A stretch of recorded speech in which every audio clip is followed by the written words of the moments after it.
Hello, bachcho. Let this question find the mass of the rocket as a function of time t if it moves with a constant accelerations a in absence of external forces.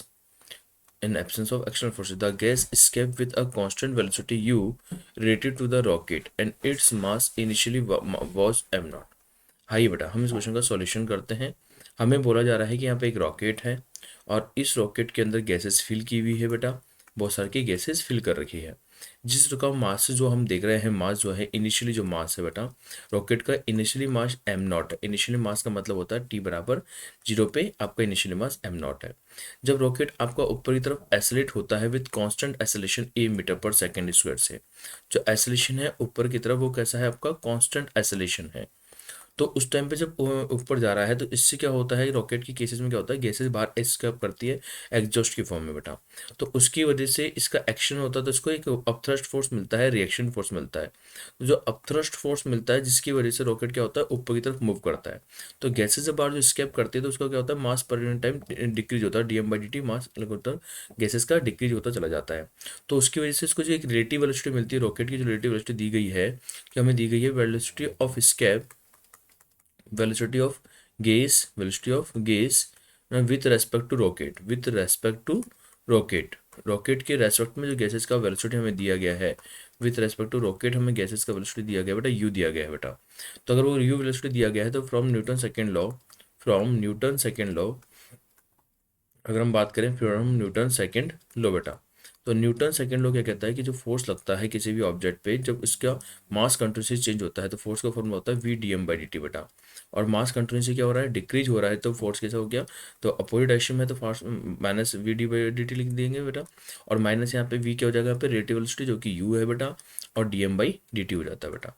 और इस force को हम किसके बराबर लिख सकते हैं बेटा, फोर्स को हम लिख सकते हैं मास इंटू एक्सेलरेशन लिखा जा सकता है बेटा।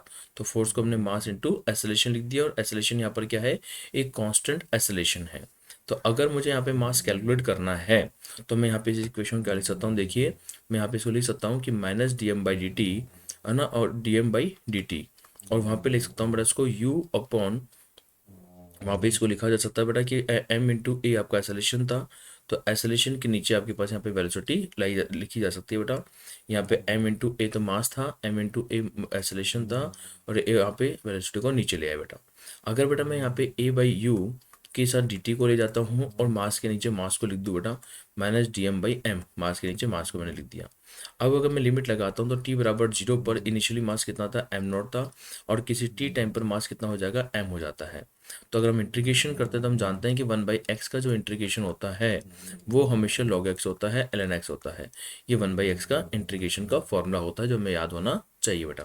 तो वन बाई एम का जब इंटीग्रेशन करेंगे तो माइनस का एल एन एम हो जाएगा, है ना, माइनस एल एन एम हो जाता है, मतलब माइनस का लॉग एम हो जाता है बेटा। वन बाई एक्स का इंटीग्रेशन करने पर हमें ये प्राप्त होता है। और इसकी जो लिमिट हमें बता रखी है वो हमें एम नॉट से लेकर के एम बता रखी है।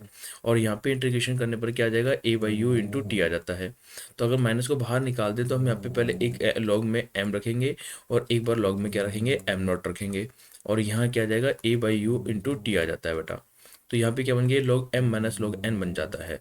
तो log m by m n बन गया, एम बाई एम नॉट बन जाएगा, और ये ए बाई यू इंटू टी हो जाता है बेटा। तो एम इक्वस टू माइनस को उधर भेजने पर वो एम नॉट और ई की पावर माइनस का a by you into T हो जाता है बेटा। और यही मास और टाइम में रिलेशन हो जाएगा, वो हमसे पूछा गया था। जो गैसेज स्केप करेगी रॉकेट में तो उसका टाइम के साथ क्या रिलेशन होगा, तो M equals to M not e की power minus A by you into T हो जाएगा। तो मासेस का टाइम के साथ रिलेशन क्या होगा बेटा, हमने कैलकुलेट कर लिया, m equals to M naught है ना, और ई की पावर माइनस का a by you into t, वहाँ पे मासेस का टाइम के साथ एक रिलेशन होता है बेटा। ओके बेटा, थैंक यू।